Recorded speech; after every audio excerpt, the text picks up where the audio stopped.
बोलिए सदगुरुदेव भगवान की जय।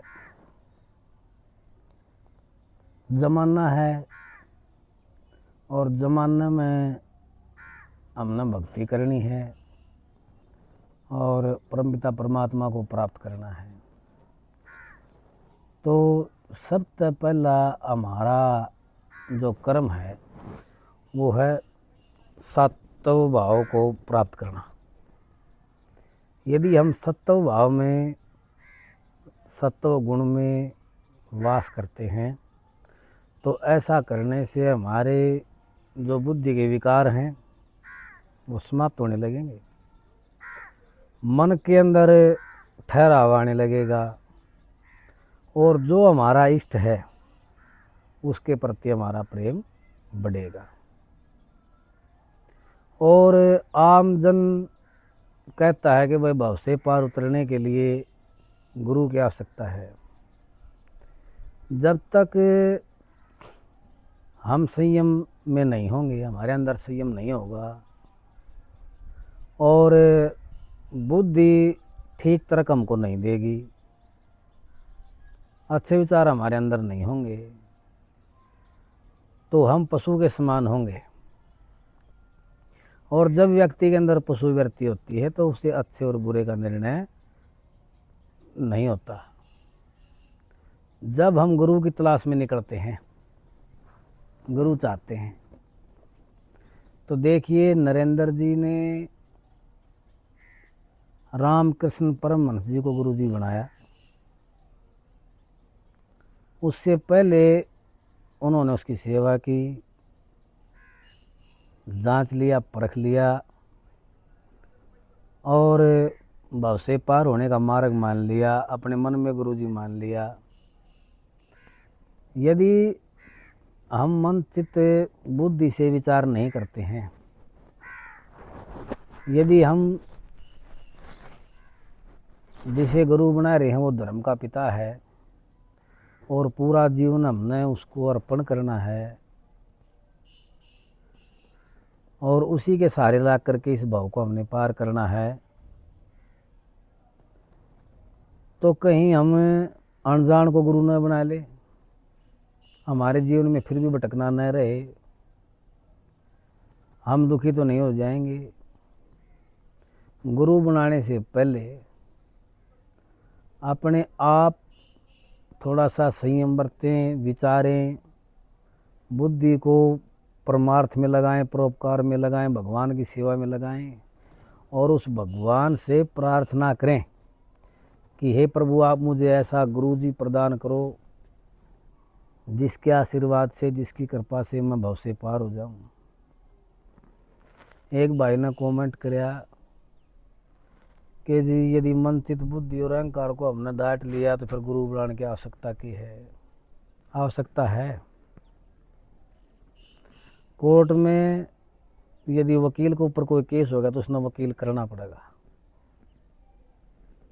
इसी तरह से भगवान की अदालत में जो गवाही देने वाला है, जो उसके बारे में बताने वाला है, जो उसके मार्ग को सरल बनाने वाला है, वो एक गुरु है। भगवान केवल और केवल गुरु की गवाही को मानता है। क्यों?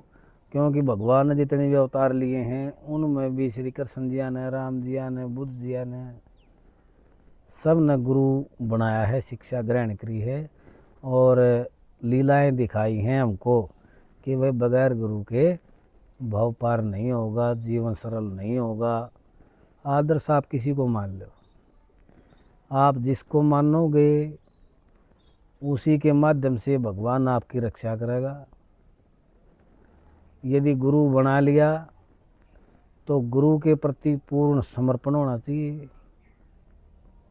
गुरु का द्रोह, हमारे शास्त्रों में लिखा है कि भाई गुरुद्रोह ही सबसे बड़ा पातकी होता है, सबसे बड़ा पाप होता है गुरु का द्रोह करना, गुरु की निंदा करना, गुरु की बुराई करना, गुरु के बारे में अपने मन के अंदर दोष रखना और गुरु के प्रति बुराई रखना, गुरु के चाल चलन में त्रुटियां निकालना, यदि मैंने पहले ही अपने मन को समझा लिया है और अपने आप को गुरु बनाने के काबिल बना लिया है तो मैं हर एक बुराई से बचूंगा, गुरु की कृपा रहेगी।